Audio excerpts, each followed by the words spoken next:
हाय, good afternoon everyone. आज मैं फिर आपके साथ यहाँ हूँ एक नए टॉपिक के साथ। Today my topic is market outlook for next 1 year. अगला एक साल मार्केट के लिए कैसे रहने वाला है according to me. It's about just subjective view कि क्या लगता है एक साल के बाद क्या होगा। So there are some key points in my mind that I want to discuss with you, that how should behave market in next 1 year, right? And the first thing is that market is not cheap at all at this time, right? बाज़ार बिल्कुल भी सस्ता नहीं है यहाँ पे, this should keep in mind.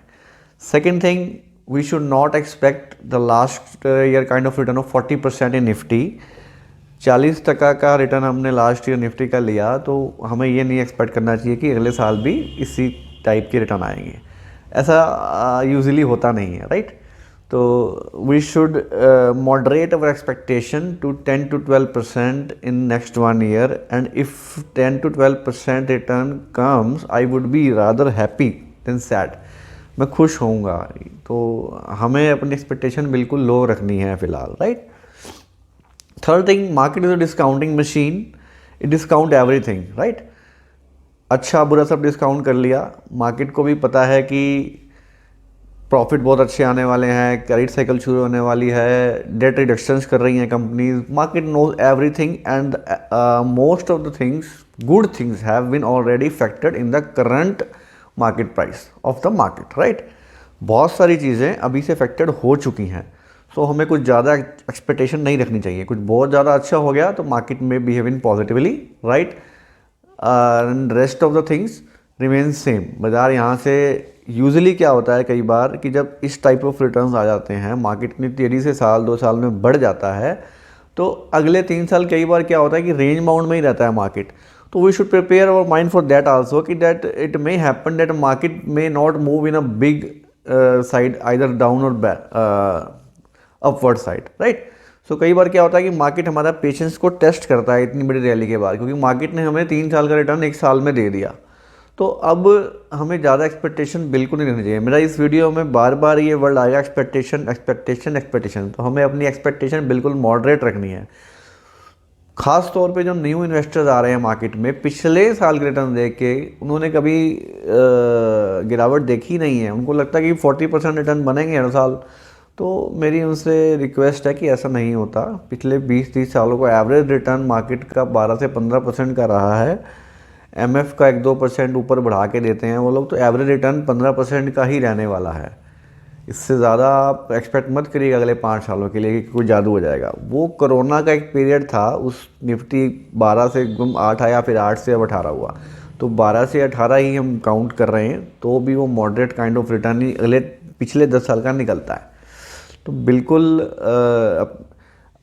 Sectors कौन से चलने वाले हैं आगे, उसमें लगता है कि हमारे को कि जो रिवाइवल पे हैं अभी रियल एस्टेट का सेक्टर है, जैसे कि उससे associated sector like housing finance, building material, cement, metal.